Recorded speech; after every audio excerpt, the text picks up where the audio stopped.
बागवान भाइयों, नमस्कार।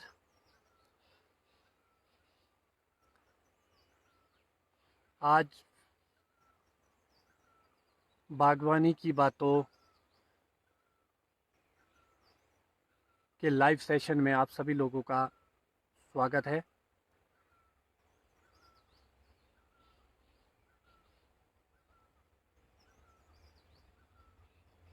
आज मैं काफ़ी दिनों के बाद लाइव आया हूँ।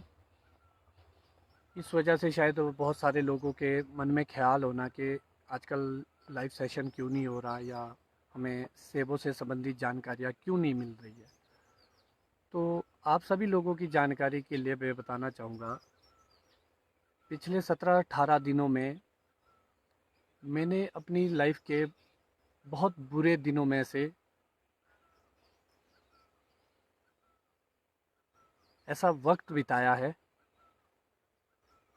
जिसकी शायद मैं कल्पना भी नहीं कर सकता। ये बुरा वक्त मेरी लाइफ में कोविड की वजह से आया। इस कोविड को, जिसको हम बड़े लाइटली ले रहे थे, उसमें मैंने अपने पिता समान ताऊ जी को खोया है। साथ ही मैंने अपने मासी के बेटे को खोया है, और वो भी सिर्फ 40 साल की उम्र में, जिसके कारणवश मैं आप लोगों के बीच लाइव नहीं आ पाया।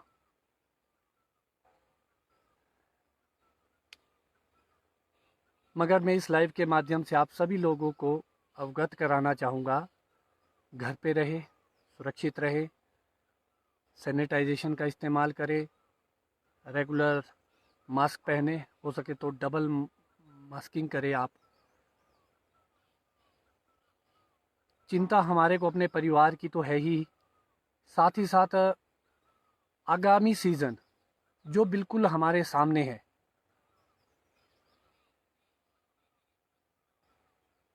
उसको लेकर भी चिंता करने का समय आ चुका है। और शायद हम बहुत लेट है अब, क्योंकि जो ये कोरोना काल चला है, इसमें भी बहुत सारी ऐसी प्रॉब्लम्स है जो हम सबको बागवानी में फेस करनी होगी। जो मुझे अभी तक सबसे बड़ी प्रॉब्लम लग रही है, वो लग रही है हमारी लेबर की। क्या हमारे को लेबर उपलब्ध होगी? ऐसा नहीं है कि हमारे देश में लेबर की कमी है, मगर क्योंकि हमारी जो ये ढांचा है सारा, ये एप्पल इंडस्ट्री डिपेंड है। ये लगभग 80% हमारे पड़ोसी देश नेपाल पे डिपेंड है। अभी वहाँ लॉकडाउन की स्थिति है, और मेरी जहाँ तक बात हो रही है तो शायद अभी खुलने के कोई आसार नहीं है। तो इस लाइव के माध्यम से मैं सरकार को भी आगामी सीज़न से संबंधित चिंताओं के बारे में अवगत कराना चाहूँगा। और दूसरा, जो सबसे बड़ी प्रॉब्लम मुझे अभी दिख रही है, वो आ रहे हैं हमारे जो रॉ मटेरियल है, हमारे जो सीज़न के लिए जो हमारे पेटी, ट्रे या अन्य तरह की जो भी चीज़ें हम इस्तेमाल करते हैं, उनके रेट में उछाल को लेके उछाल इतना है कि शायद कोई कल्पना भी नहीं कर सकता। मेरी जानकारी के अनुसार रद्दी के रेट अभी डाउन है, घटे हुए हैं रद्दी के रेट। अब मुझे ये समझ नहीं आया कि रद्दी के रेट जब डाउन है तो पेटी ट्रे के रेट कैसे बढ़ जाते हैं।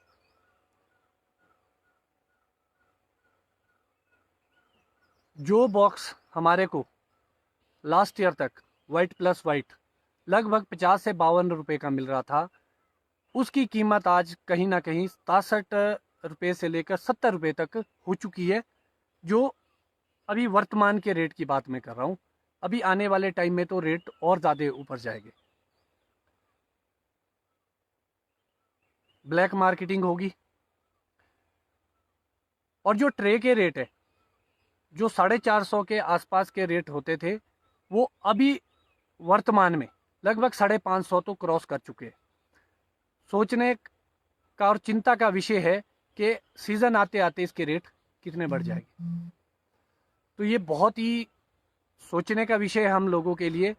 इसी परिप्रेक्ष्य में मैंने अपनी एनजीओ के माध्यम से वर्तमान सरकार को भी एक चिट्ठी लिखी है।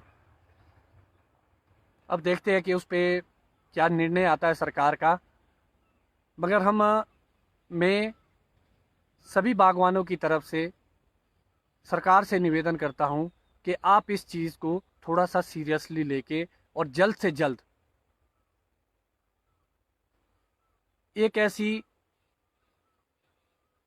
या आप एक प्रेस कॉन्फ्रेंस के माध्यम से बागवानों को आश्वस्त करें कि रेट पे कंट्रोल किया जाएगा पेटी ट्रे के, और लेबर की व्यवस्था पूरी की जाएगी। क्योंकि अर्ली जून और अभी आपके स्टोन फ्रूट्स शुरू हो चुके हैं, सीज़न ऑलमोस्ट स्टार्ट ही है हमारा। अब 1-1.5 महीने के बाद हमारे जो करसोग का एरिया है वहाँ से लगभग सेब आना शुरू हो जाता है जुलाई के पहले हफ्ते में। अर्ली जून आपको पता है कि जून मंथ में आ जाएगा। तो सरकार को अपने इंतज़ाम दुरुस्त कर देने चाहिए अभी तक, कहीं ऐसा ना हो जाए बाद में इस कोरोना में पहले ही हमारा देश पीस रहा है, कहीं हमारा बागवान भी इस साल पीस ना जाए। इसके साथ साथ जो सेबों से संबंधित जानकारी के लिए आज मैं आप लोगों के बीच आया हूँ। बहुत सारी ऐसी प्रॉब्लम्स है या ऐसे मैसेजेस मुझे इतने दिनों में आए जिसके निवारण में साझा करना चाहूँगा आप लोगों के बीच। बागवान भाइयों, फिर से मैं आप लोगों के बीच एक बात और बताना चाहूँगा। मैं कोई साइंटिस्ट और डॉक्टर तो हूँ नहीं, मगर जो मेरी अपनी प्रैक्टिस है उसको ज़रूर मैं आपसे शेयर करूँगा, जो हमने एक्सपीरियंस लिया है अपने काम से। तो बागवान भाइयों, आजकल जो सबसे ज़्यादा ऑर्चर्ड से रिलेटेड प्रॉब्लम जो फर्स्ट फेज में हमारे पास आ रही है, वो आ रही है पत्तों से रिलेटेड। पत्तों में हमारे अल्टरनेरिया, मार्सोनिना, और इसके साथ साथ जो इससे भी खतरनाक बीमारी है वो है स्कैब। स्कैब के लिए मैं पहले ही आप लोगों के बीच आ चुका हूँ और लाइव बना चुका हूँ। जब ह्यूमिड कंडीशन ज़्यादा बनेगी, मॉइस्चर लेवल हाई होगा सॉइल में, और ऊपर से धूप बहुत पड़ेगी, तो ह्यूमिडिटी ज़्यादा बनेगी, जिसके परिणाम स्वरूप पत्तों की बीमारियां अत्यधिक आ जाती है। अल्टरनेरिया को अगर आपने आइडेंटिफाई करना है तो आप पत्तों के बीच में ब्राउन सा स्पॉट जब आएगा तो वो अल्टरनेरिया के सिम्टम है। और जब यही दाग काला या उसके बाद येलोइश या पीले कलर में चला जाता है तो इसको मार्सोनिना कहा जाता है। अल्टरनेरिया इतना डेंजरस नहीं होता जितना मार्सोनिना होता है। अब इसके अगर मैं इलाज के बारे में बात करूं तो बागवान भाइयों, अब वो उपयुक्त समय आ चुका है जब आप अपने स्प्रे शेड्यूल को दुरुस्त कर दें। दुरुस्त का मतलब क्या है कि आपको टाइमिंग नहीं छोड़नी है। अगर जिन बागवान भाइयों के अल्टरनेरिया आ चुका है वो अपनी स्प्रे में 15 से 20 दिन का गैप दे सकते हैं। मगर अगर आपका मार्सोनिना आ चुका है तो आपको 11-12 दिन के अंदर स्प्रे करने की आवश्यकता है। और अगर इसके बावजूद आपके बगीचों में स्कैब ने दस्तक दे चुकी है तो आपको अपना स्प्रे शेड्यूल कहीं ना कहीं 8 और 10 दिन के बीच लाना पड़ेगा। अब बात आती है कि कौन सी स्प्रे करें। बागवान भाइयों, अब कॉन्टैक्ट और सिस्टेमिक अलग अलग करने का टाइम चला गया है। अब का जो वक्त है वो कॉन्टैक्ट और सिस्टेमिक दोनों दवाइयों को मिक्स करके स्प्रे करने का वक्त आ गया है। सिस्टेमिक का मतलब आपको हम पहले भी बता चुके हैं कि सिस्टम में जाके जो फंगस को या बीमारी को किल करे वो सिस्टेमिक फंगेसाइड, और जो कॉन्टैक्ट फंगेसाइड आती है वो आपकी लेयरिंग करती है ऊपर पत्तों के ऊपर, जिससे जो बाहर से आने वाली फंगस है वो वहां पर अटैक नहीं कर सकती, या जो वहां पर बैठी हुई है वो बाहर फ्लो नहीं कर सकती हवा के माध्यम से। हमें दोनों तरह की फंगेसाइड्स करनी होगी अब स्प्रे में। अगर मैं जिन बागवान भाइयों को पता नहीं है कि कॉन्टैक्ट और सिस्टमिक क्या है, उनकी उदाहरण के लिए मैं थोड़ा सा बता दूं जैसे हमारी कार्बन डाइजिम है जिसको हम बेबिस्टीन के नाम से जानते हैं, वो सिस्टेमिक फंगिसाइड है अमूमन जो चलन में है। और जो कॉन्टैक्ट फंगिसाइड होती है वो जैसे आप मैनकोजेब डालते हैं M45 डाइथीन करके, जो ब्रांड नेम से जिसको आप जानते हैं, तो वो कॉन्टैक्ट फंगिसाइड है। डब्बों पे हर दवाई पे लिखा होगा कॉन्टैक्ट और सिस्टेमिक। एक आपने देखा होगा एक तरह की और दवाई आती है ब्रॉड स्पेक्ट्रम करके आती है, जो लगभग दोनों तरह से फंक्शनिंग करती है और हर तरह की चीज़ पर, हर तरह की बीमारी पे काम करती है। तो आपको कॉन्टैक्ट और सिस्टेमिक पे ध्यान देना पड़ेगा अब, क्योंकि बहुत जल्द मुझे लगता है कि मानसून आ जाएगा और बहुत अच्छी मानसून की संभावना जताई गई मौसम विभाग के द्वारा। ये हमारे लिए एक अच्छी चीज़ है, मगर जितनी ज़्यादा बरसात होगी उतनी ज़्यादा बीमारी आएगी। इसके साथ साथ जो और बीमारियां हमारे बगीचों में, कुछ के लोगों के जो क्वेश्चन थे मेरे से, वो मैं आपसे साझा करना चाहूँगा। एक सेला करके जो बीमारी थी, जो डिम्पलिंग एप्पल करती है, आप देखे होगे बिल्कुल डिम्पल की तरह फ्रूट्स के ऊपर दाग पड़ जाता है, मुझे यहाँ दिख नहीं रहा है। तो बहुत सारे लोगों की क्वायरी है कि इसके लिए क्या डालें। बागवान भाइयों, जब बीमारियां आती है तो एक बागवान से लूट शुरू हो जाती है, वो चाहे कंपनी के द्वारा हो या दुकानदार के द्वारा। जो जो सैला ने आपका नुकसान कर दिया है वो कर दिया है, उसका अब कोई इलाज नहीं हो सकता। ये आता कब है सैला? एक छोटा सा कीड़ा होता है जो आपके फ्रूट के ऊपर आता है और वो वहां से रस चूसता है। और ये कब चूसता है? जब आपका लगभग पेटल फॉल के बाद पीनट साइज के आसपास वो सकिंग शुरू करती है, वो सकिंग पेस्ट है।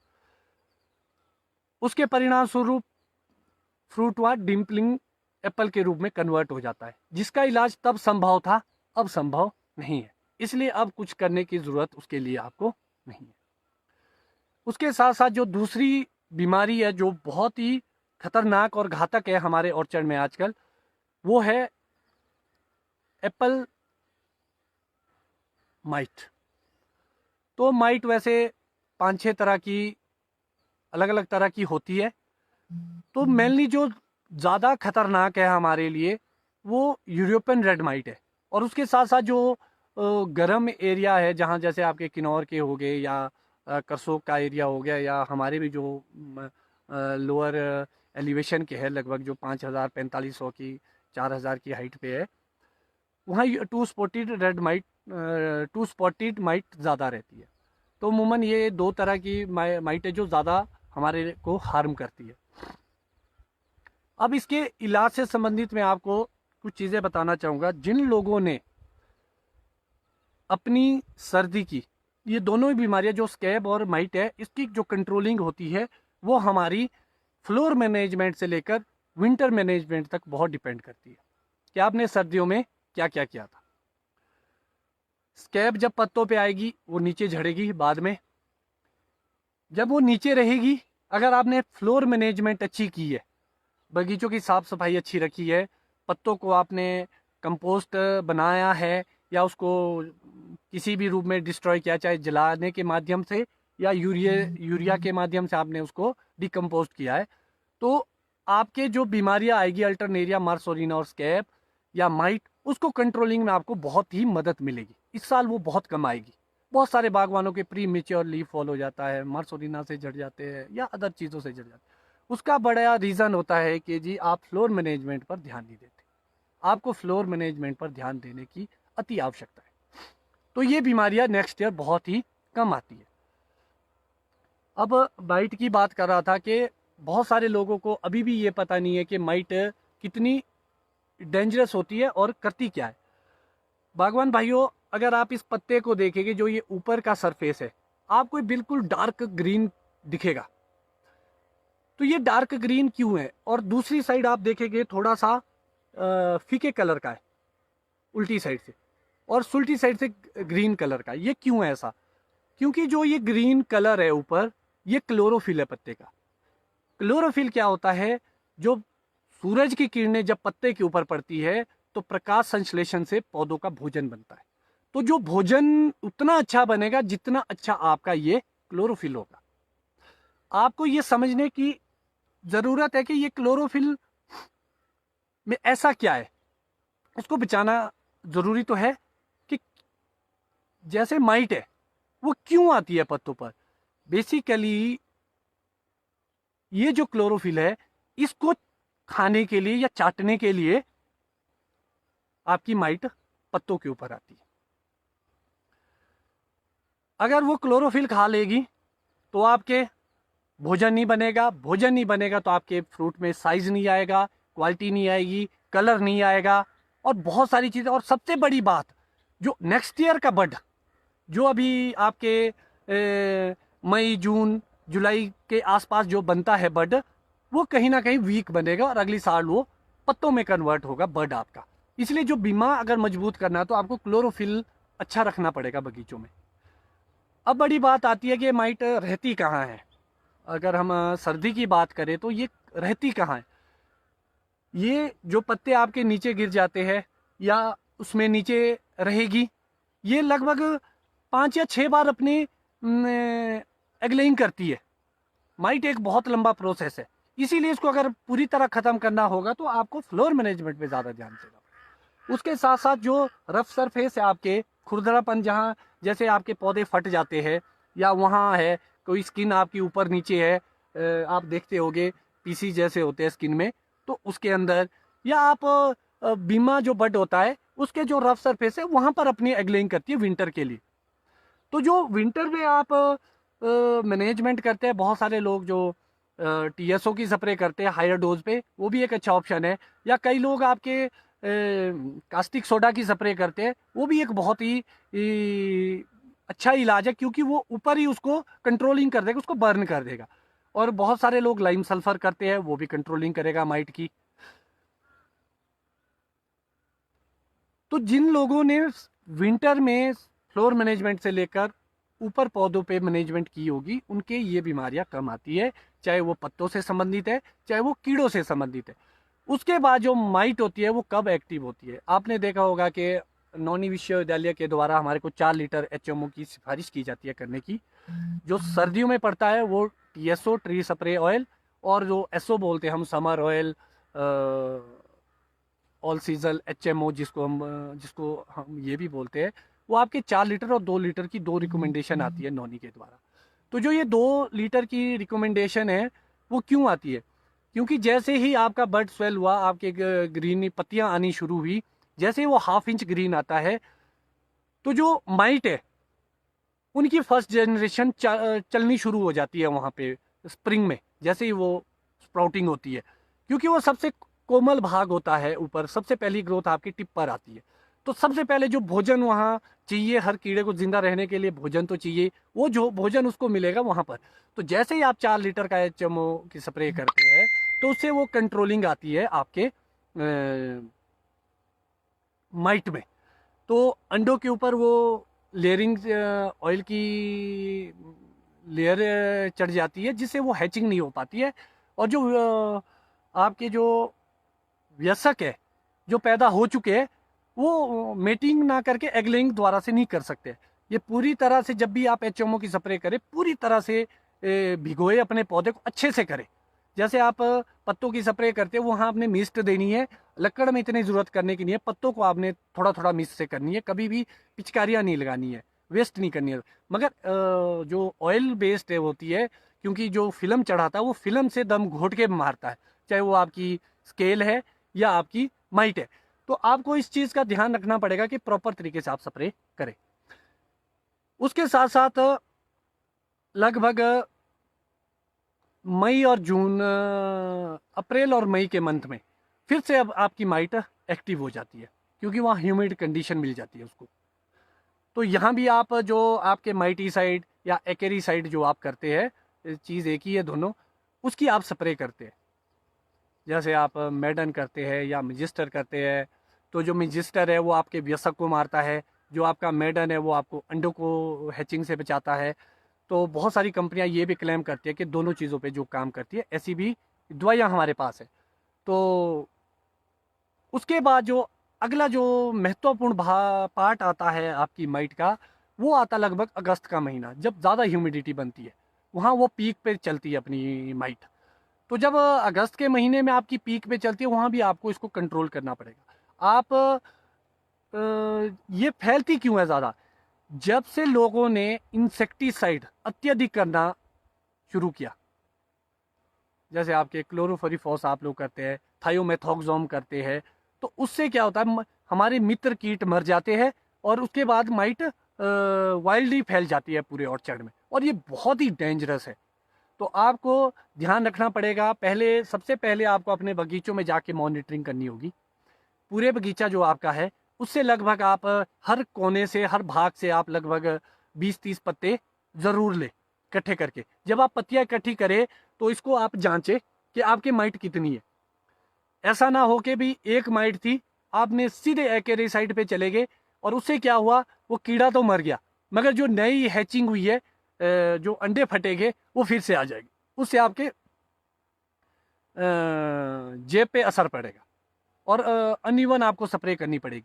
आपको आइडेंटिफाई करना है कि माइट की पॉपुलेशन कितनी है। ऑन एन एवरेज लगभग 5 से 6 होनी चाहिए। सारे पत्ते जो आप इकट्ठे करेंगे उसको आपने चेक करना है। उसको चेक करने के लिए आपको क्या करना पड़ेगा, आपको लेंस का सहारा लेना पड़ेगा। अगर आपके पास लेंस अवेलेबल है तो आप उससे, या तो नंगी आंखों से भी दिखती है जिसकी आई साइड वीक नहीं है, या आप फोन का जो कैमरा है उसको ऑन करिए, उससे आप जान सकते हैं माइट को, और उसको जूमिंग करके। तो यूरोपियन रेड माइट जो पूरी लाल रंग की होगी, उसके बहुत सारे पांव होते हैं, जैसे मकड़ी जैसी होती है वो, और जो टू स्पॉटेड है उसकी पीठ के ऊपर 2 लाल निशान दिखेंगे आपको, बाकी वो थोड़ी हल्की सी व्हाइटिश कलर में होगी। उससे आप आइडेंटिफाई कर सकते हैं कि ये टू स्पॉटेड और ये यूरोपियन रेड माइट है। तो ये दोनों की ही हार्मफुल है। एक उससे भी बड़े साइज की लाल आती है, वो हमारी फ्रेंडली भी होती है। तो जब आप पत्ते, अगर आपके पास ये सुविधाएं भी उपलब्ध नहीं है, उसके अलावा आप क्या करेंगे, आप कागज लेके, कॉपी, उसके बीच में आप पत्ता रखेंगे ऐसे करके, और दूसरे भाग को फोल्ड करके इसको आप ऐसे करके प्रेस करेंगे। तो जैसे ही आप जोर से प्रेस करेंगे तो आपको ब्लड दिखेगा कागज के ऊपर, कागज ऊपर वो तो आपको दिख ही जाएगा। जब वो ब्लड दिखेगा उसको आपने गिनना है कि कितनी जगह स्पॉट है। मान लो वो 2 जगह है, इसका मतलब 2 कीड़े थे, आपने दोनों मार दिए। या आपको ये लगा कि भाई 10 स्पॉट है या 12 है, तो इसका मतलब आपकी पॉपुलेशन 10 और 12 हो चुकी है। यहाँ आपको स्प्रे की जरूरत है, यहाँ आपको केमिकल पे जाने की जरूरत है। तो आपको इस तरीके से मॉनिटरिंग करनी पड़ेगी अपने बगीचों की, बिना मतलब की स्प्रे ना करें। बहुत सारे बागवानों के मेरे से क्वेश्चन आते कि जी हमने तो मिजिस्टर डाल दिया, मैंने पूछा कि माइट थी, बोलो पता नहीं पहले ही डाल दिया। तो वो आपका पैसों का नुकसान हो गया। वो अडल्ट को मारेगी जो वयस्क है, जो अंडे उसको नहीं मारेगी। अगर वो थी नहीं तो जब तक उसका काम होना था तब तक वो उसका असर खत्म हो गया। तो आपको ये ध्यान रखना पड़ेगा, आप बिना मतलब की स्प्रे ना करें, और छोटी छोटी चीज़ों के लेकर ज़्यादा क्वेश्चनिंग ना करें आप लोग, चाहे किसी से भी। आप मैक्सिमम बागवान देखे मैंने, छोटा सा कोई दाग होगा, जैसे कल ही मुझे एक फ़ोन आया कि जी कीड़ा लगा है, फ्रूट को खा रहा है। मैंने उनसे पूछा कि साइजिंग क्या हो चुकी है, लगभग वो वॉलनट पहुंचने वाले थे। तो मैंने बोला, मैं कहा जी अब आपको ज़रूरत नहीं है स्प्रे की। बोलो ऐसे कैसे, मेरा नुकसान हो जाएगा। मैंने उनसे पूछा कि कितने कीड़े दिखे आपको, बोलो पूरे बगीचों में 10 से एक फ्रूट खाए दिखे। मैंने उनको बताया कि 10 फ्रूट वो पहले ही खा चुका है, या कहीं बचा होगा कीड़ा उसने खाया होगा, अब नहीं है क्योंकि उसका टाइमिंग नहीं है अब। आप ऐसे ही गलत स्प्रे ना करें, इंसेक्टिसाइड इंसेक्टिसाइड इंसेक्टिसाइड। जितनी ज़्यादा आप इंसेक्टिसाइड्स करेंगे उतनी ज़्यादा आपकी माइट फैलेगी, फिर आपको कंट्रोलिंग माइट पे जानी पड़ेगी, फिर आपसे वो भी कंट्रोल नहीं होगी। तो आपको ये देखना पड़ेगा, जो ये इन्वायरमेंट को भी ख़राब करेगी, हमारे पानी को भी दूषित करेगा इंसेक्टिसाइड, और हमारे ह्यूमन बॉडी के लिए भी बहुत हार्मफुल है। इंसेक्टिसाइड से जितना हो सके अवॉइड करें इसको, कम से कम इस्तेमाल, अति पे करें। जब बहुत प्रॉब्लम आए तभी आप स्प्रे करें। और बहुत खुशी की बात है कि लगभग 800 से ऊपर लोग आज लाइव में एक साथ जुड़े हैं। और बागवान भाइयों, आजकल जो एक बहुत ही बड़ा संजीदा मुद्दा है, ज्वलंत विषय है, वो आजकल दवाई के डोज को लेके है। आपको सोशल मीडिया के माध्यम से जानकारी मिली चुकी होगी कि मैंने एक वीसी साहब को भी चिट्ठी लिखी है, मगर अभी तक हमारी यूनिवर्सिटी की ये हालत है, हमारी सरकार से जवाब आ जाता है चिट्ठियों का, मगर यूनिवर्सिटी से नहीं आ रहा। अभी भी यूनिवर्सिटी खुली है और कोई आपकी चिट्ठी पढ़ने को तैयार नहीं है और उसका जवाब देने को तैयार नहीं है। मगर मैं इस लाइव के माध्यम से यूनिवर्सिटी को आगाह करना चाहूँगा, जैसे ही लॉकडाउन खुलेगा सबसे पहले आप लोगों पे कार्रवाई की जाएगी। मैं गारंटीड देता हूं कि कितने लोग आपको चिट्ठी लिखते होंगे, क्या आप एक बागवान की चिट्ठी का जवाब नहीं दे सकते? ये सोचने का विषय है। जब आपने मेल आईडी खोली है, सरकार ने सुविधा दी है, आप लोगों ने लोगों की सुविधा के लिए कोई चीज खोली है, एटलीस्ट उसका रिप्लाई तो कर दीजिए। तभी हमारे अंदर शंका पैदा होती है। यूनिवर्सिटी का कहीं ना कहीं डायरेक्ट रोल कंपनी से है, उनको बेनिफिट देने के वजह से वो आपके और हमारे सवाल का जवाब नहीं देते। और क्या वजह हो सकती है? बागवान भाइयों, ऐसे बात नहीं बनेगी। अब बहुत उपयुक्त समय आ चुका है जब हमें संगठित होकर सरकार और विभाग और यूनिवर्सिटी इन सब के लिए एकजुट होना पड़ेगा और अपनी मांगों को लेकर।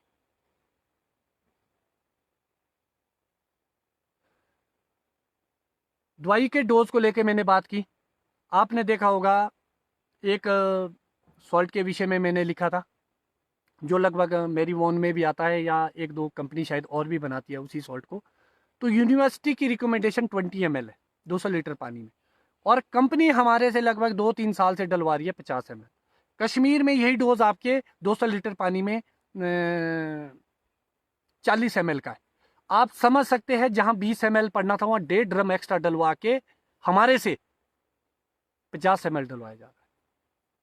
आज मैं सरकार को एक बात ध्यान में लाना चाहूँगा। आपने सुना होगा पीछे लास्ट ईयर सरकार का एक नोटिफिकेशन आई थी, या एक डिसीजन आया था कि 26 तरह के फंगिसाइड और इंसेक्टिसाइड्स को बैन कर चुकी है, बंद कर चुकी है। क्यों? क्योंकि ये पानी में घुल चुकी है, इससे हमारी मछलियां मर रही है, या इससे पर्यावरण को नुकसान हो रहा है। क्या सरकार और विभाग यूनिवर्सिटी को ये पता नहीं है कि 20 ml का डोज अगर आप 50 ml डलवाएंगे, या 50 ml का डोज आप 200 ml डलवाएंगे, तो उससे कितना नुकसान होगा?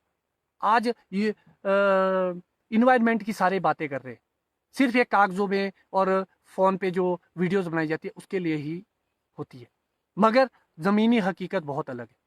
कितनी ओवरडोजिंग हो रही है। अभी सबसे बड़ा नुकसान ये तो अलग है, उससे बड़ा नुकसान है रेजिस्टेंस। किसी भी दवाई की जब रेजिस्टेंस आएगी, अगर आप 50 ml पे ले गए बागवान को, आने वाले टाइम में तो आपको 70 ml पे डलवाना पड़ेगा, या 100 ml डलवानी पड़ेगी वही चीज। उसी चीज का उदाहरण मैं आपको पीछे भी दे चुका था, जब हमारी पियर बर्न हुई थी प्रॉपर जाइट से।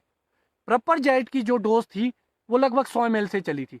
आप लोगों की जानकारी के लिए मैं बताना चाहूंगा, कुछ दिनों पहले एक दिन पहले मैं एक वीडियो देख रहा था।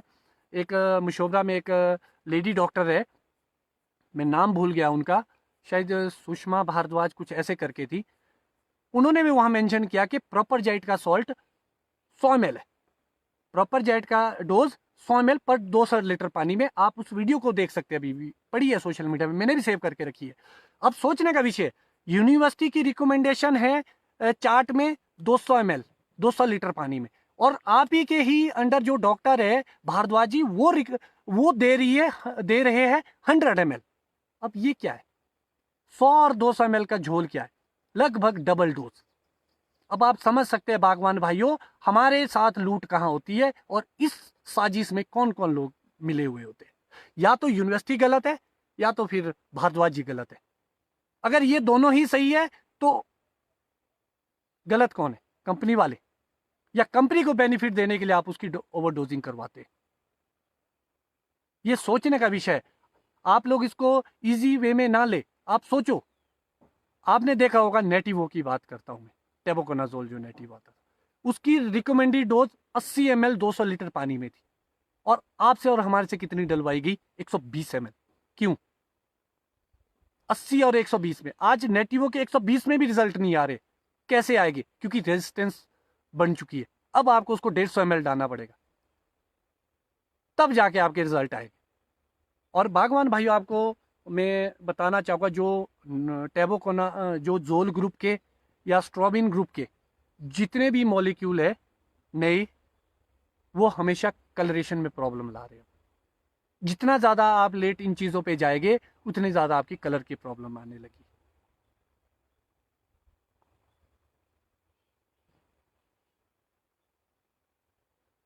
अब सोचने का विषय ओवरडोजिंग, ये बात इन्हीं की नहीं है, हर चीज की है। अभी मैंने पूरा एक डाटा मंगाया है, जब मेरे पास आएगा तो लाइव के माध्यम से आप लोगों से साझा करूंगा कि हर दवाई की डोज क्या थी और क्या डलवाई गई है। अनरजिस्टर्ड की तो बात अलग ही है कि भाई रजिस्ट्रेशन नहीं है। अब मैं भारद्वाज जी, सुषमा भारद्वाज जी था शायद उनका नाम, उन्हीं की वीडियो देख रहा था।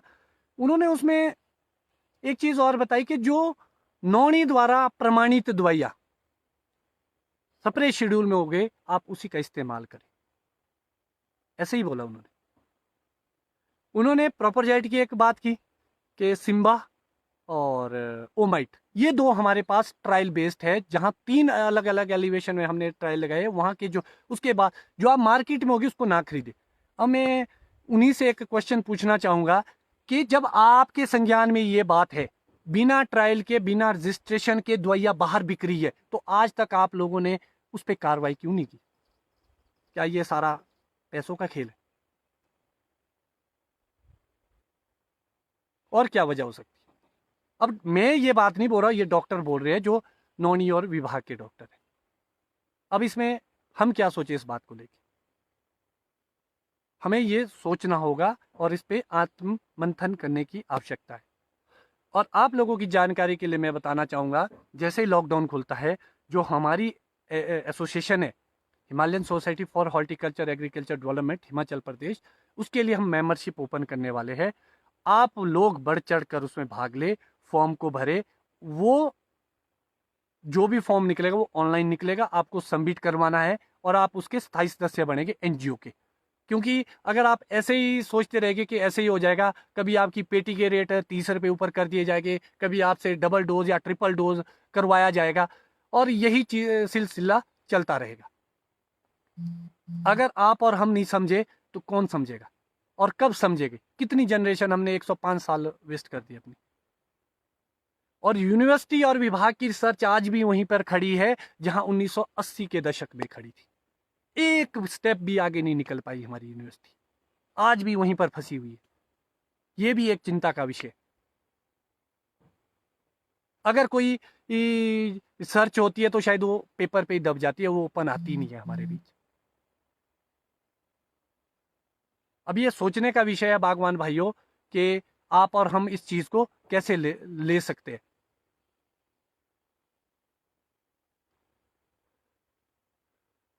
बागवान भाइयों, जो भी स्प्रे आप करते हैं उसको रिपीट ना करें। एक टेक्निकल जो आपने डाला है उसको दूसरी बार रिपीट ना करें, एक साल में बदल बदल के करें।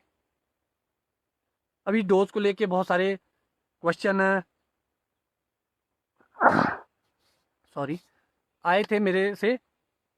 जैसे लोग एंट्राकोल डालते हैं, तो मैक्सिमम जो असूल बना है, और गलती हम कहाँ कर रहे हैं बागवान भाइयों, सबसे पहले हमारे को ये पता नहीं है जो हमारे ड्रम का वॉल्यूम है, जहां 200 लीटर पानी आता है वो आता कहाँ है। क्योंकि जो हमारा ड्रम है वो बहुत बड़ा है, किसी में 210 आता है, 220 आता है, 240 तक भी आता है। और एक बागवान भाई मेरे को बोल रहा था कि 250 से ऊपर है उसके पास, इतना बड़ा ड्रम है। तो हम ड्रम पे ना आके 200 लीटर पानी का वॉल्यूम चेक करें कि कहाँ 200 लीटर आता है, वहां निशान लगा दे। और जो डोज डालेंगे वो ओवर डोजिंग कभी नहीं डालना है, जितना रिकमेंडेड होता है उतना ही डालें, और 200 लीटर के हिसाब से डालें। अब जैसे हम एंट्राकोल फॉर एग्जांपल लेते हैं, तो उसका डोज 600 ग्राम पर 200 लीटर पानी है। हम लोग क्या करते हैं, एक पैकेट डालते हैं जो 500 ग्राम का होता है। मुझे एक क्वेश्चन यहाँ और भी है कंपनियों से सवाल, जब 200, आपको पता है कि ड्रम के हिसाब से लोग, तो हमारा बागवान यहाँ पर स्प्रे करता है, तो आप लोग जितनी रिकमेंडेड, अगर सेब की बात आ रही है तो सेब पे अगर रिकमेंडेशन है, तो आप अगर 600 ml 200 लीटर पानी में, तो आप पैकिंग 600 ml की क्यों नहीं करते? अब मैं आपको बागवान भाई बताना चाहता हूँ कि क्यों नहीं करते। वो इसलिए नहीं करते क्योंकि मैक्सिमम लोगों के पास नापने का पैमाना नहीं है। कैसे नापेगा आप 100 ग्राम दवाई? सब हर लोगों के पास वेटिंग मशीन थोड़ी नहीं होगी, या दूर दूर बगीचे है उसको साथ लेके थोड़ी नहीं जाएगा।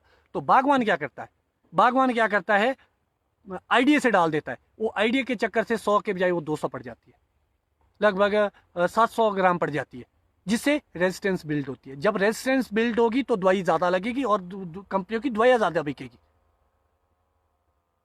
अभी एक देविंदर मांटा जी बता रहे कि 263 लीटर भी आता है। अब ये सोचने का विषय है, 263 लीटर पानी अगर ये सही है, अब 263 लीटर पानी के हिसाब से आप किस हिसाब से डोज मिलाएंगे, ये सोचने का विषय है। हम लोग यहाँ गलती कर रहे हैं। बहुत सारे बागवान बोलते हैं हम टाइम से स्प्रे करते हैं, हम ये करते हैं, फिर भी ऐसा आता है। इसका मतलब क्या हुआ? इसका मतलब ये हुआ कि आपके करने के तरीके में प्रॉब्लम है। 200 लीटर पानी का वॉल्यूम चेक कीजिए पहले। और इसके साथ साथ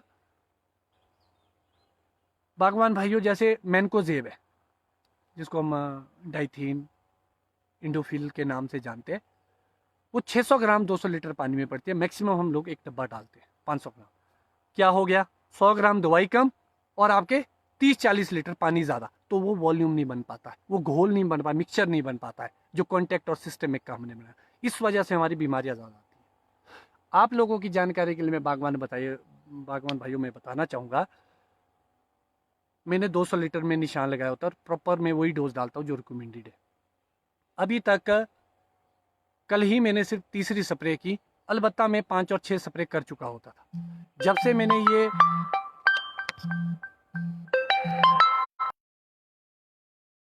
समझी कि 200 लीटर पानी और दवाई का डोज, तब से कोई प्रॉब्लम नहीं आ रही है और हमारे पत्ते बिल्कुल फ्रेश है। आप नीचे से ऊपर तक कोई भी पत्ता निकाल के देख लीजिए, बिल्कुल फ्रेश है।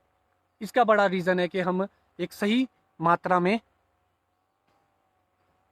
स्प्रे करते हैं पानी। और बहुत खुशी हो रही है कि 900 से ऊपर लोग लाइव में जुड़ चुके हैं एट ए टाइम।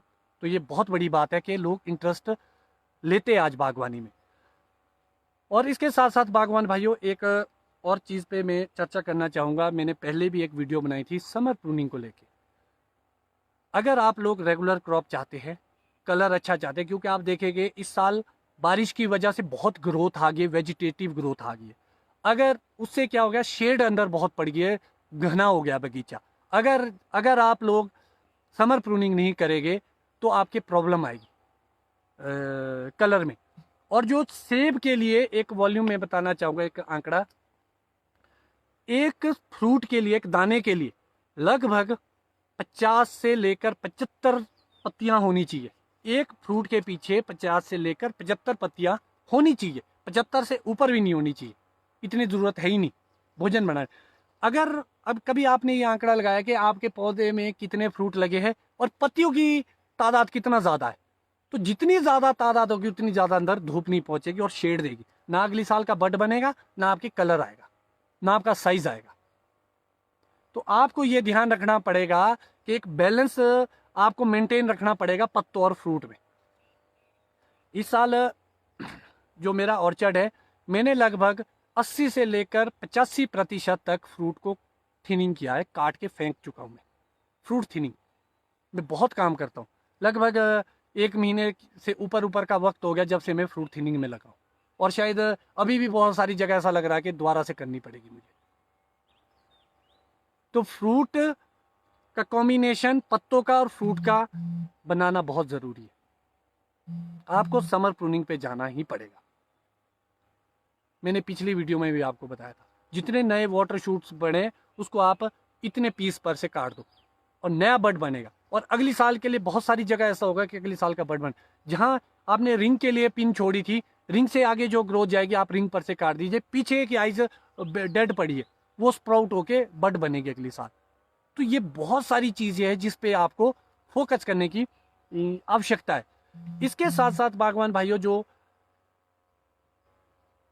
अभी मेरे बगीचे में कार्य चल रहा है, वो पौधों को टूटने से बचाने के लिए जो हम सुतड़ी बांधते हैं उसका कार्य चला है। आपको मैं थोड़ा सा अपनी फ्रूट थिनिंग की दिखाना चाहूँगा। बहुत हैवी क्रॉप थी, इसके बाद हमने इसको काफ़ी कंट्रोल किया हुआ है फ्रूट थिनिंग से। और फ्रूट थिनिंग का एक फ़ायदा आपको जो मिलता है, इक्वलिटी। अगर आप देखेंगे ये फ्रूट आप देखेंगे सिंगल फ्रूट रहा है, और आप साइजिंग देखेंगे छोटा बड़ा नहीं है, इक्वल साइज चला है सारा। और इस वक्त वॉलनट स्टेज काफ़ी ऊपर पहुंच चुकी है हमारी। बहुत सारी जगह लगभग 7 लेयर भी पहुंच चुका है हमारा फ्रूट थिनिंग प्रॉपर तरीके से।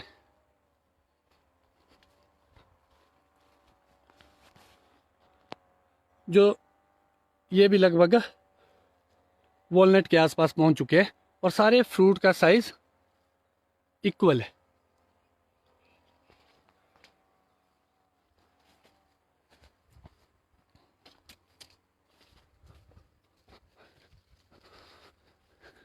आपको मैं एक ऐसी चीज़ आज सिखाना चाहूँगा।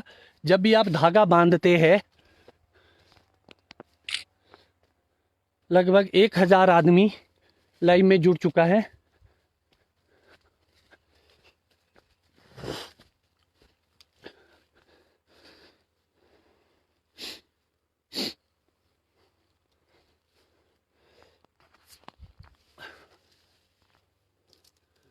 बागवान भाइयों, मैक्सिमम हम लोग, जैसे ये हमारा एक मेन ब्रांच है ये वाली, इसको हमने बांधना होता है।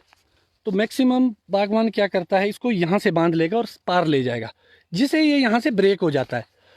एक बांधने की तरीका मैं आपको दिखाऊंगा। एक जो ये स्टेपिंग है, इसको हमने 2 साइड फाड़ा और यहाँ पर एक गांठ दे दी और इसको 2 साइड फाड़ा। एक हमने आगे से यहाँ बांधा, फिर आप देखेंगे दूसरे भाग को हमने लगभग यहाँ पीछे यहाँ पर बांधा है। जब ये यहाँ से कॉम्बिनेशन में आगे जाएगी लगभग इस तरीके से, तो आप देखेंगे तो इसको आप पार ले जाएंगे। अब ये यहाँ से ब्रेक नहीं करेगा। मतलब एक टहने को आपने 2 जगह से बांधना है, आगे से और पीछे से, और सेंटर में ले जाके उसको पार सेंटर में, और वहां से उसको आगे बैलेंस बनाने के लिए ये करना बहुत ही ज़रूरी है। जब आपने बैलेंस बनाना है एक पौधे में, कई बार आपने देखा होगा एक साइड को चला जाता है फसल से और गिर जाता है पौधा या टूट जाता है। तो इसके लिए आपको क्या करना पड़ेगा, 2 जगह से धागा बांधना पड़ेगा और सेंटर में लेना पड़ेगा।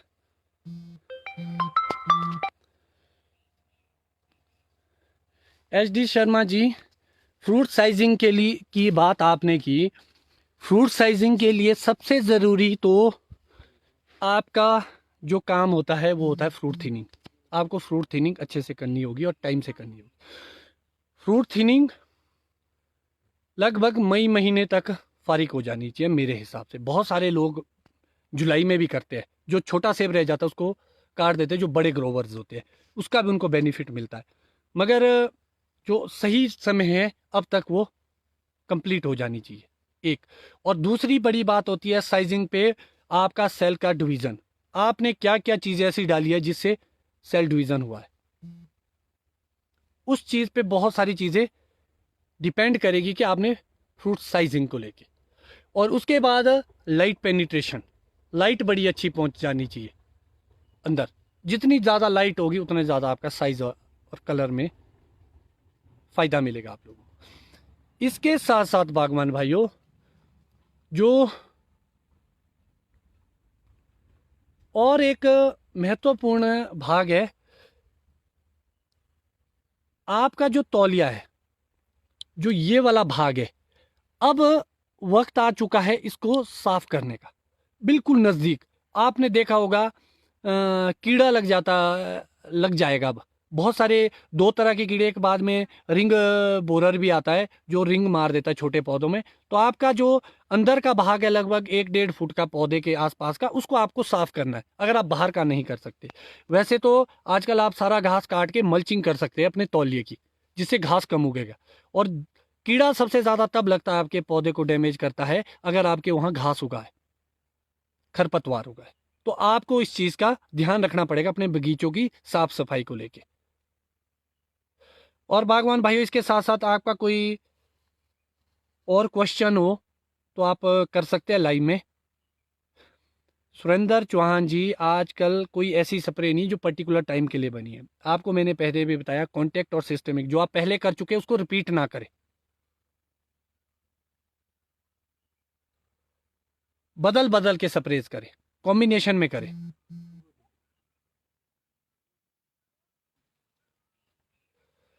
विकी ठाकुर जी, तौलिया करना कभी भी सही सही नहीं होता है। हम लोग करते ही नहीं। अगर आप मेरा तौलिया देखेंगे तो ये हुआ ही नहीं है बहुत सालों से। हम लोग क्या करते हैं, बस बाहर ही जो आपके खादे पड़ती है उसको हम यहाँ बाहर डालते हैं, और अंदर के जो घास है उसको हम काट देते हैं। अभी 2-4 दिन में मशीन से इसको पूरी तरह साफ कर दिया जाएगा और इसी में मल्चिंग की जाती है। तौलिया बनाना कोई मेहनत नहीं है मेरे हिसाब से। अगर करना है तो 2-3 साल में एक बार कर सकते हैं आप।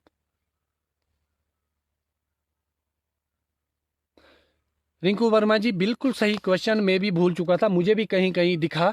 वुलियफिड ने दस्तक दे चुके हैं।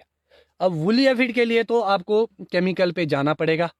जब आप केमिकल पे जाएंगे तो आपके माइट आने का खतरा ज़्यादा रहेगा। अब आपको क्या करना है इस केस में, बागवान भाइयों, आपको जहां जहां वुलियफिड दिख रहा है, आपको क्या करना है? आपको करना ये है कि जो आपकी पिट्ठू मशीन है 20 लीटर या 15 लीटर वाली, उसमें आपने इंसेक्टिसाइड मिलाना है। और जहां जहां आपको भी दिख रहा है वुलियफिड, आप वहीं स्प्रे कर दीजिए। मैं गारंटी देता हूं कि ज़्यादा नहीं फैलेगा। जैसे आप आज स्प्रे करेंगे, पूरे बगीचों में घूमेंगे, एक मशीन लगेगी आपकी। उसके बाद आप 1 हफ्ते के बाद फिर से अपने बगीचों में घूमिए, फिर उसके 1 हफ्ते के बाद और घूमिए। लगभग 3 से 4 बार तक आप इंसेक्टिसाइड कर सकते हैं, मगर पर्टिकुलर वहां जहां आपको वुलियफिड दिख रहा है। अभी ज़्यादातर वुलियफिड आपकी जड़ों के पास आने, जहां सक्कर उगते हैं तन्नों के पास, वहां आया है। वहां आप स्प्रे करके आप उसको वहीं कंट्रोल कीजिए। और ये उड़ के भी आता है दूसरी जगह से, क्योंकि मादा कीड़ा फ्लाई करती है एक दूसरे से। जहां जहां आपको दिख रहा है, आप उसको वहीं पर कंट्रोल कीजिए, बनिस्पत आप पूरे बगीचों में स्प्रे से बचे। और कोई क्वेश्चन हो जी आपका?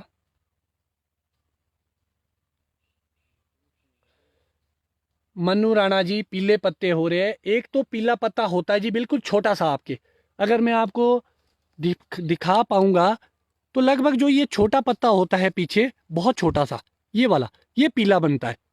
तो इसके लिए आपको कोई घबराने की जरूरत नहीं है, क्योंकि ये वीक पत्ते हैं। अमूमन क्या होता है कि आप इसको लेके शॉपकीपर के पास जाएंगे, फिर से आपको स्प्रे क्यों ले जाएगा। आपको ऐसे नहीं करनी है स्प्रे। आपको तब देख जांच परख के ही स्प्रे करनी है। ये वाले पीले पत्ते उस वजह से, अगर मरसोरी ना आ चुका है तो आपको रेगुलर स्प्रे कॉन्टेक्ट और सिस्टेमिक की आपको 12-12 दिन के इसमें रिपीट करनी पड़ेगी, और ये कंट्रोल हो जाएगा। ओले की बात आ रही है। बागवान भाइयों, मैं आपको एक चीज़ बताना चाहूँगा। जब किसी फ्रूट के ऊपर डेंट पड़ जाता है ओले का, वो कंट्रोल मतलब उसको रिकवर, पूरी तरह रिकवर करना इम्पॉसिबल है। बी ग्रेड तो बी ग्रेड ही बना है। फंगिसाइड्स हम इसलिए करते हैं कि और न्यूट्रिशन जो देते हैं कि अगली साल का बर्ड तो एटलीस्ट बने, वो ख़त्म ना हो जाए। ओला अपने हिसाब से रिकवर होगा। अगर आपने जिंक, बोरोन, नाइट्रोजन की स्प्रे की है जब ओला आया था, तो वो रिकवरी पे जाएगा, मगर इतना ज़्यादा नहीं जाएगा कि वो रहेगा ही नहीं। मदन शर्मा जी, आपने गोबर मिलाने की बात की, तो जो आपके पौधे का सबसे बाहर का भाग है, जहां आपका डाया है, आप वहां पर लगभग 1-1.5 फुट की पटड़ी जैसी चारों साइड खोद के वहां पर गोबर की मिक्सिंग कर सकते हैं। अगर आपने गोबर डालना है, हम भी ऐसे ही डालते हैं बाहर, मगर अंदर नहीं, अंदर मत छेड़ना।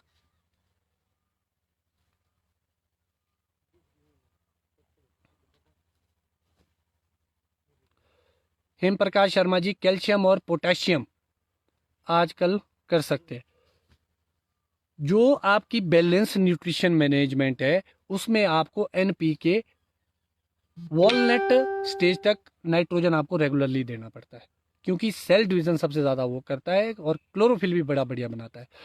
तो इसके बाद क्या होगा, सुपर और पोटाश बढ़ती जाएगी। जिन बागवान भाइयों के कलर की प्रॉब्लम आती है, वो आपकी अपनी सॉइल में लगभग जून के महीने में, या कई लोग जो हाइट वाले, वो जुलाई के महीने में पोटाश डाल सकते हैं। मगर मेरा अपना मानना, मेरा एक्सपीरियंस ये है कि भाई, अगर आप सुपर को एक अच्छे वे में देते हैं तो कलर आपके ज़्यादा आता है बनिस्पत पोटाशियम के। जो झिरिया पड़ती है, जो लाइनिंग पड़ती है फ्रूट के ऊपर, वो ब्रेक करने का काम करता है, वो फैलाने का काम। कैल्शियम भी यही रोल करता है। तो आपको ये देखना होगा कि आप किस संदर्भ में क्या चीज़ डाल रहे हैं।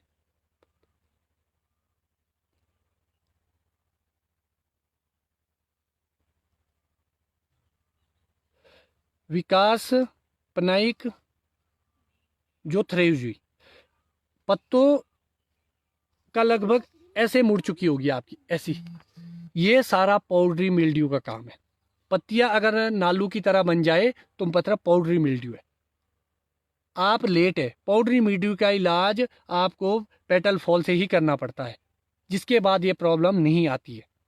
पाउडरी मिल्ड्यू की वजह से आपकी पत्ते मुड़ गए। लोक शर्मा जी, ये चोट मुझे एक्चुअली मुझे एक मसा हो चुका था, वो मैंने बर्न करके जलाया, इसलिए मुझे चोट लगी है। चोट नहीं है ये बर्न किया है।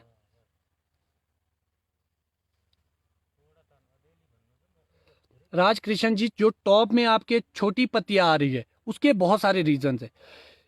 एक रीजन जो होता है वो आपको, जो आप अमूमन सोचते हो कि जिंक की कमी, मगर मेरा मानना यह है कि जो मैंने अभी तक पूरे हिमाचल, कश्मीर या उत्तराखंड का जो दौरा किया है, मुझे नाम मात्र लगी अभी तक जिंक की कमी। लगभग सब जगह जिंक भरपूर है। जो सबसे ज्यादा प्रॉब्लम, वो हमारी गलत प्रूनिंग की वजह से। अगर आप देख पाए होंगे, आपने मैन लीडर के साथ एक कंपटीशन पैदा किया जिसकी वजह से वो सूख रहा है। छोटी पत्तियां भी ज्यादातर उस वजह से आ रही है। आपने बिल्कुल डीप घाव दिए वहां पर, आप चेक कीजिएगा, मैक्सिमम ये प्रॉब्लम। अगर उसके बावजूद भी आपको लगता है कि आपकी जिंक की प्रॉब्लम है, या आपको टेस्ट किया था या किसी साइंटिस्ट या डॉक्टर ने बोला है देख के कि जिंक की कमी है, तो अगर आपने जिंक की कमी पूरी करनी है तो आपको आजकल अगर आप शॉपकीपर्स के पास जाएंगे तो कंपनी वाले के, वो आपको स्प्रे क्यों ले जाएगा कि स्प्रे कीजिए जिनकी ठीक हो जाएगा। आज मैं बोल रहा हूं कि 1,000 से ऊपर लगभग लोग लाइव में जुड़े हैं। एक आदमी मुझे ऐसा बता दीजिए जिसने जिंक की स्प्रे की होगी उन पत्तियों के लिए और जिंक की प्रॉब्लम ठीक हुई होगी। है कोई तो प्लीज रेज योर हैंड। और मुझे पता है किसी का हाथ नहीं उठेगा, क्योंकि ऐसा होता ही नहीं है जिंक से। अब बात आती है कि आप इसको कैसे कंट्रोल कर सकते हैं। लगभग 1100 से ऊपर लोग लाइव में जुड़ चुके हैं अब। ये बहुत बड़ी बात है। कई बार 1500 भी गए हैं मेरे लाइव के व्यूवर्स। तो जो जिंक की बात है उसके लिए मैं आपको एक फॉर्मूला बताना चाहूंगा जो बहुत ही कारगर है, जो मैंने किया हुआ है। आपको क्या करना है, जिंक सल्फेट आता है एक। जिंक सल्फेट लगभग 39% के आसपास होता है। उसमें 4-4 किलो की थैलियाँ भी आती है। वो पता नहीं आजकल किस रेशो में आती है, मैंने तो काफ़ी टाइम से नहीं डाला, पहले मेरे प्रॉब्लम थी थोड़ी। तो 8 किलो जिंक सल्फेट आपने एक ड्रम में डालना है। उसमें आपने 100 किलो ताज़ा गोबर डालना है गाय का, और उसको छायादार जगह में रखना है। और सुबह और शाम उसको क्लॉकवाइज आपने थोड़ी थोड़ी देर में घुमाते रहना है। लगभग 10 दिन तक आप उसको ऐसा ही करते रहेंगे, घुमाते रहेंगे। जब आप उसको घुमाते रहेंगे उसके बाद उसका एक घोल बनेगा लिक्विड फॉर्म में, उसमें पानी नहीं डालना है। जो पौधों में आपको चोटियों में प्रॉब्लम लग रही है, पत्ते छोटे या जिंक की कमी लग रही है या डाइबैक की प्रॉब्लम है, वहां आप उसको पौधे में डालेंगे।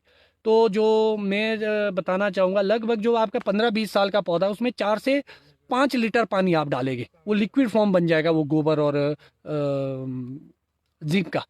उससे आप जब डालेंगे तो मेरा जो एक्सपीरियंस बोलता है, तो अगली 1-2 साल में आपको वो प्रॉब्लम वहां दिखेगी नहीं। अगर वो प्रूनिंग की प्रॉब्लम नहीं है, अगर वो जिंक की प्रॉब्लम है, तो आप इसको कर सकते हैं।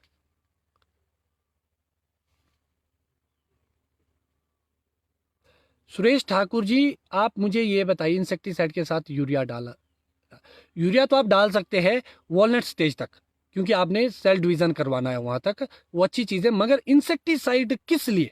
आजकल मुझे अपने बगीचों में ऐसा कोई कीड़ा दिखा ही नहीं कि आपको इंसेक्टिसाइड करने की जरूरत है। वुलियाफिड आ रहा है, मगर उसको आप पिट्ठू मशीन से कंट्रोल करने की कोशिश कीजिए।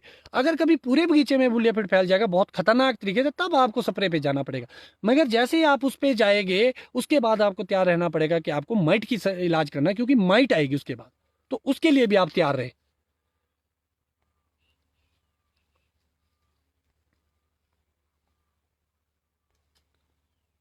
बहुत सारे क्वेश्चन आजकल एक एसओ को लेके आ रहे हैं। लगभग जहां वॉलनट पहुंच चुका है वहां पर आपको एचएमओ डालने का अब टाइम खत्म हो चुका है।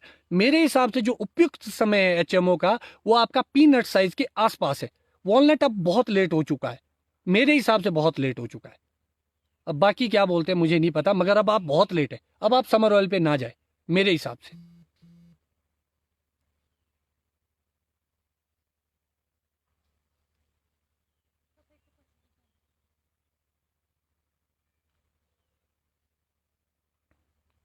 विपिन ठाकुर जी, कुछ दिनों पहले की मेरी समर प्रूनिंग की एक वीडियो बन चुकी है, मगर एक दो लोगों की और भी डिमांड थी। मैं आपको थोड़ा सा समर प्रूनिंग फिर से दिखाने की कोशिश करता हूँ।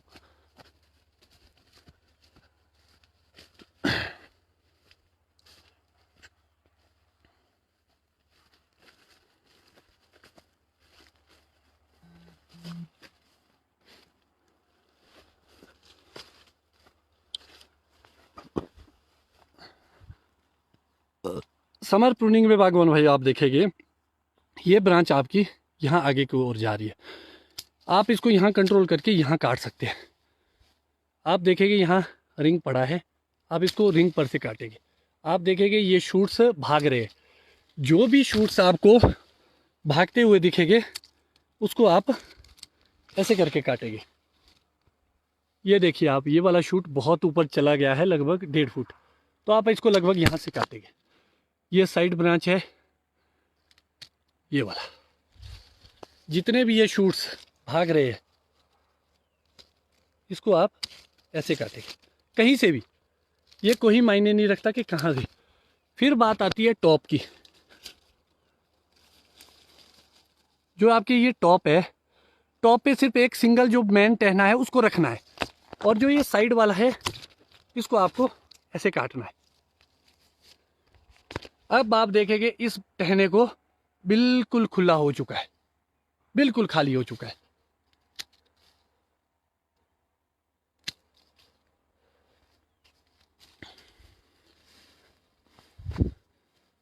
उसके साथ साथ एक और चीज़ है जो आपने, जैसे ये पिन रखी थी मैंने, अब आप देखेंगे यहाँ रिंग पड़ी है और इसके बाद ये भाग चुकी है आगे, मगर ये पीछे की आइज स्लीपिंग है। अब ये कैसे बनेगी? इसीलिए आपको इसको आजकल यहाँ रिंग पर से काटना है।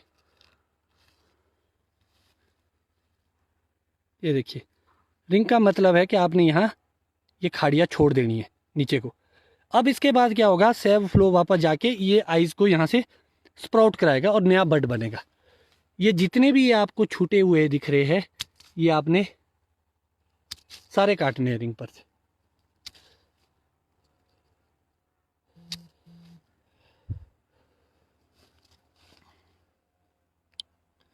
होपफुली आपको थोड़ा बहुत समझ आ गया होगा समर प्रूनिंग के रिगार्डिंग।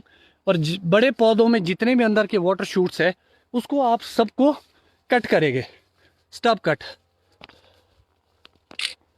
लगभग 1200 के करीब लोग जुड़ चुके हैं लाइव में।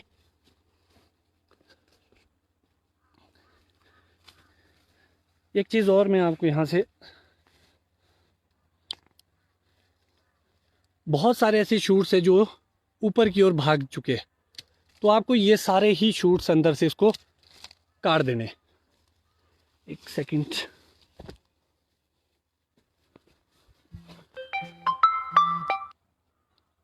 आप देखेंगे अंदर से ये भी शूट्स भागते हैं। अब आपको इनको भी ऐसे काटना है। अब आप देखेंगे कुछ दिनों पहले मैंने यहाँ पे काटे थे, अब आप देखेंगे नई कोपल आने लगी है और ये नीचे वाली आइज भी स्प्राउट होने लगी है। हो सकता कि अगली बार के लिए यहाँ पर नया बड बन जाए। ये देखिए, ये भी मैंने काटा था कुछ दिनों पहले, तो जब ये काटा था यहाँ पर फटने लग गया है शूट और ये नीचे वाली स्प्राउटिंग होने लगी है। तो जितने ये बड है आप यहाँ भी देखेंगे ये भी काटा था। तो जितने ये वाटर शूट्स है ये सारे कटेंगे आजकल समर प्रूनिंग में। इसको आप सबको शॉर्ट करेंगे 2-2 3-3 आंख के पास से।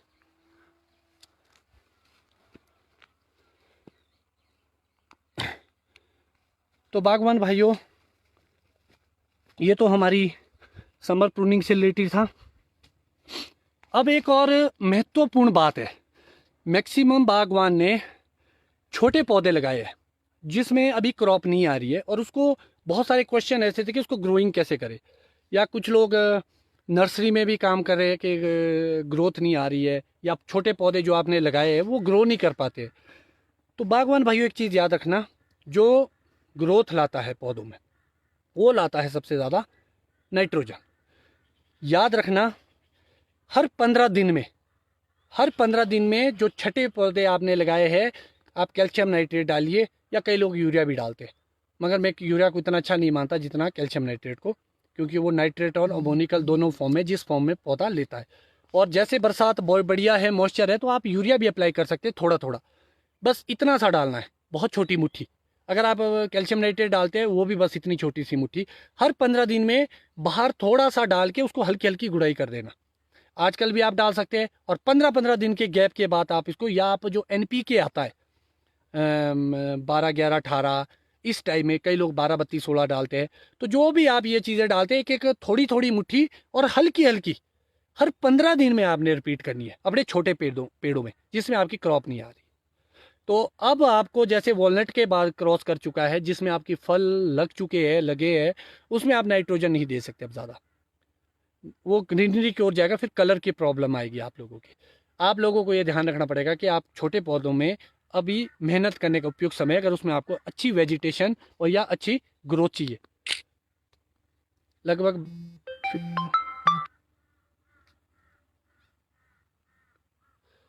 भाई जी, आफ्टर हार्वेस्ट न्यूट्रिशन पे हम बाद में वीडियो बनाएंगे।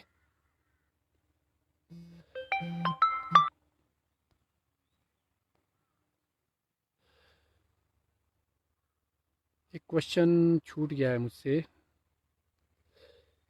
पेपरी बार्क भैया सबसे ज़्यादा गलत प्रूनिंग की वजह से होता है। राजपूत चौहान जी, गलत प्रूनिंग सुधारिए, पेपरी बार्क बहुत कम हो जाएगा। उसके लिए आपको कॉपर बेस्ड स्प्रेज करनी पड़ती है, कास्टिक सोडा, नीला थोथा, जो सर्दियों में करते हैं, और उसके ऊपर पेस्टिंग वगैरह करके आप इसको कंट्रोलिंग में ला सकते हैं। दिग्विजय रोनी जी, बिल्कुल सही बात बोली आपने, जड़ सड़न, रूट रॉट। एक क्वेश्चन और भी आया था, रूट रॉट का इलाज। अभी आपको आइडेंटिफाई करना पड़ेगा कि आपके कॉलर रॉट है कि रूट रॉट है। आपको ये आइडेंटिफाई करना पड़ेगा। कॉलर रॉट का मतलब है जो आपकी ग्राफ्टिंग यूनियन है, जहाँ आपकी कलम होती है, वहाँ पर अगर सड़न हो जाए तो कॉलर रॉट, अगर आपकी जड़ें गलने लग जाए तो रूट रॉट। इसमें जो सबसे बड़ा रोल है वो आपकी पीएच का है। आपकी पीएच का बड़ा अहम रोल है इसमें। तो पीएच का क्या रोल है? पीएच पे रोल के लिए, अगर आपकी ज़मीन एसिडिक है तो आपके फंगस ज़्यादा फैलेगी। अगर आपका पीएच डाउन है सॉइल का, तो आपके रूट रॉट ज़्यादा आएगा। सबसे पहले आपको क्या करना है? रूट रॉट मेंटेन करना है। रूट रॉट मेंटेन करने के लिए आपको सॉइल का स्ट्रक्चर इंप्रूव करना है। अभी बहुत क्वेश्चन आए थे कि भाई अगर पीएच बढ़ाना है तो हम डोलोमाइट चूना कब डालें। तो जो आपका डोलोमाइट चूना है, मेरे हिसाब से जो सबसे बढ़िया टाइम होता है वो बरसात का होता है। बरसात आने से पहले आप लोग लाइमिंग कर दीजिए अपने पूरे तौलिए में, बेसिन में, और जो छन्नी होती है हमारी, जो पुराने ज़माने में होती थी अनाज वाली, उसमें डाल के आप पूरे बेसिन में, जो आपका पूरा तौलिया है, उसमें आप स्प्रेड करके ऐसे करके डालिए। लाइमिंग आपको तब करनी है जब आपका पीएच राइज होगा, तो आपकी जड़ों पे फंगस कम अटैक करेगी। अब बात आती है इलाज की। अभी आजकल आप मॉइस्चर अच्छा है, पहला अगर आपकी ज़्यादा प्रॉब्लम है तो आपको केमिकल पे जाना पड़ेगा। जैसे आप बेबिस्टीन की ड्रेंचिंग कर सकते हैं, रोको की ड्रेंचिंग कर सकते हैं, डबल डोज करके। लगभग जब आप ड्रेंचिंग में जाते हैं तो 2 पैकेट्स डालेंगे आप, स्प्रे में एक तो नीचे के लिए 2, और झब्बल से छेद बनाएंगे, अंदर बेसिन में डालेंगे, बाहर से जहाँ भी तौलिया है वहाँ वहाँ डालेंगे। अगर इसके बाद आपके जब 15-20 दिन हो जाए या 1 महीने के बाद जब आप ट्रीटमेंट करेंगे, तो आपको ट्राइकोडर्मा और सोडोमोनास पे जाना पड़ेगा, तब जाके आपकी बात बन सकती है।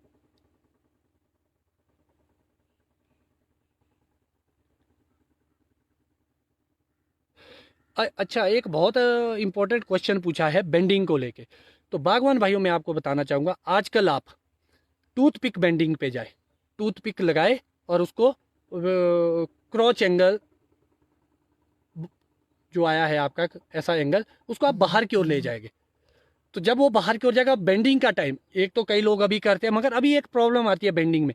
जैसे आप बेंडिंग करेंगे वहाँ से शूट्स पड़ते हैं, फिर आपको उसको पिंचिंग करके काट के या कैंची से समर में काटते रहना पड़ेगा, तब जाके अगर मेरे हिसाब से बरसात के बाद, जब बरसात ख़त्म हो जाए उसके बाद, लगभग ये सितंबर की अगस्त सितंबर के आसपास की बात कर सकते हैं। कई बार बरसात जल्दी भी ख़त्म हो जाती है, तो अगस्त के एंड में आप लोग बेंडिंग करते हैं। जो लोहो हाइट्स है हमारी, उसमें आप सेब तोड़ने के बाद भी कर सकते हैं।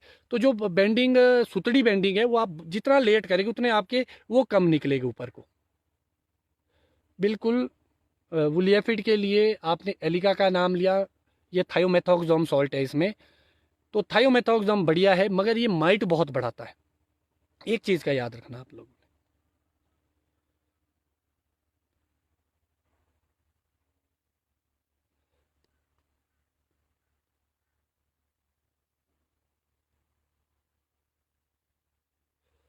करण बदवान जी, आपने बोला कि जड़ों का जाल बना है। वो क्यों बना है? आप लोगों की खाद की वजह से। आप एक ही जगह पर हमेशा खाद देते हैं, जिससे सारी जड़ें वहां इकट्ठी हो चुकी है, या आप यूरिया इस्तेमाल ज़्यादा करते हैं, तब भी आपकी ये प्रॉब्लम आती है। तो ये आपको खाद वहां डालनी है जहां पौधे का डाया होगा, जहां फैलावट होगी पौधे की बाहर की ओर। आप लोग पर्टिकुलर एक ही जगह पे हमेशा डालते हैं, इस वजह से वहां जाल बन गया है जड़ों का।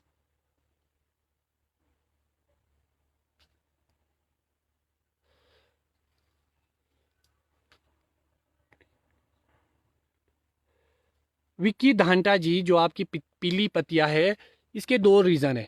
एक तो आपकी नाइट्रोजन की कमी बहुत है, या अगर नीचे आप नाइट्रोजन डाल रहे हैं तो अपटेकिंग की प्रॉब्लम आके।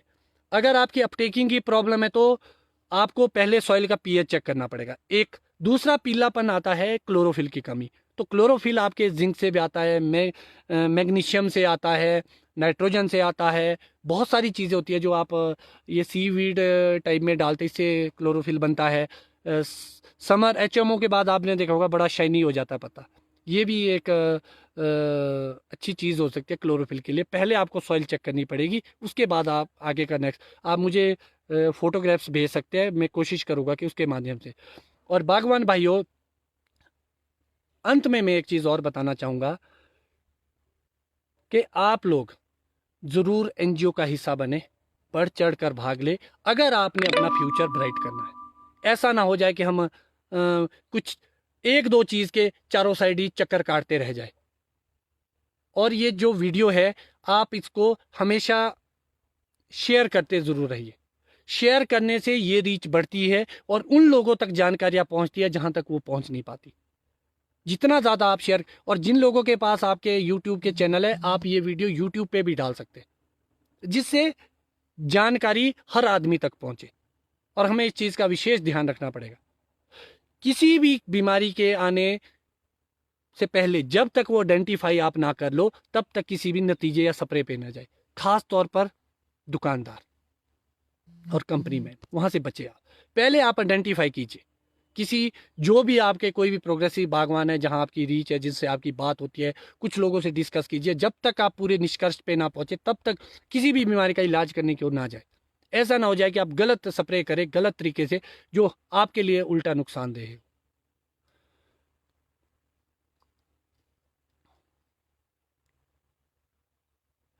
हरे कृष्ण थर्टवान जी, वाइट कलर का कीला, एक तो जो काजू की तरह घूमता है, वाइट ग्रव जो गोबर वगैरह में होता है। एक रूट बोरर आता है। अभी मॉनसून में आप देखेंगे जो मादा आएगी बल्ब के पास, उसको आपको कंट्रोलिंग मतलब ट्रैप करना है। और बबेरिया बेसिना जो बायो में है, उसको आप ज़रूर डालें। जब आप ट्राइकोडर्मा सोडोमनास डालें, उसके कुछ दिन के बाद, 20 दिन के बाद आप बबेरिया बेसिना सॉइल में डाल सकते हैं। वो क्या करेगा, उसको कंट्रोलिंग में बहुत मदद करेगा आपकी। और तौलिए को खोदने से बचे। जितना नरम ज़मीन रखेगी उतना ज़्यादा बोरर अटैक करेगा, जितना आप टाइट ज़मीन रखेगी उतना कम आपका कीड़ा आपको डैमेज करेगा। और याद रखना, रूट रॉट और बोरर का चोली और दामन का साथ है। जहां आपके रूट रॉट, जब आपकी जड़ें वीक होगी, वहां आपकी बोरर अटैक करेगा, वो ज़्यादा अटैक करेगा। तो आपको ये ध्यान रखना पड़ेगा कि ज़मीन को टाइट रखे और एक बैलेंस न्यूट्रिशन की ओर जाए। इंसेक्टिसाइड का अत्यधिक ड्रेंचिंग करते हैं आप लोग, वो भी आपके लिए नुकसानदेह है। तो आपको ये सब कुछ देखना पड़ेगा। देविंदर ठाकुर जी, मल्चिंग शीट के बजाय मल्चिंग मैट पे जाइए। शीट आपकी तरपाल हो गया, मैट आपका कट्टे की तरह होता है, उसमें एयर वेपोरेशन भी होती रहती है और पानी भी नीचे ऊपर जाता रहता है। तो आपको मल्चिंग मैट है, वो बहुत एक अच्छी चीज़ है। बिल्कुल विजय सिंह काडा जी, मार्केटिंग पे भी बात होगी। जो एनजीओ के तहत जब आप जुड़ेंगे, उसमें आपके जो प्रॉब्लम्स है, जो एक्सपर्ट है वो एक्सपर्ट आप लोगों के बीच लाए जाएंगे, कोशिश की जाएगी आप लोगों के खेतों में लाए जाए, आपके एरिया में लाए जाए। और उसके बाद हम एक, अभी भी हम सोशल मीडिया के माध्यम से बहुत व्हाट्सएप ग्रुप में जुड़े हैं, अभी पॉसिबल नहीं है इतने ग्रुप्स में को ज्वाइन करना। जब हमारी मेंबरशिप होगी, वो एनजीओ सबकी है, पूरे हिमाचल की है, हर डिस्ट्रिक्ट के लोगों को हमने लेने की कोशिश की अभी तक। अब आने वाले टाइम में भी इसको हम बड़ा करेंगे। और जो मेरा अपना टारगेट है 20,000 बागवान का एक मंच पे लाना, उसके लिए हम कार्यरत है और उस पर हम काम करेंगे। बहुत जल्द एक लॉकडाउन के बाद एक प्रेस कॉन्फ्रेंस होगी, जिसमें आपको पूरी टीम की जानकारी दी जाएगी कि इस टीम में कौन कौन है। जब आप अपने सामने उस टीम को देखेंगे, आप लोगों के अंदर ज़रूर एक ऐसा आएगा कि भाई ऐसे चार्म को हमने इकट्ठा करने की कोशिश की है जो अपनी फील्ड में बहुत अच्छा काम कर रहे हैं। ऐसे लोगों को लाने की कोशिश की है, जो लोगों को जोड़ने की कोशिश करते हैं।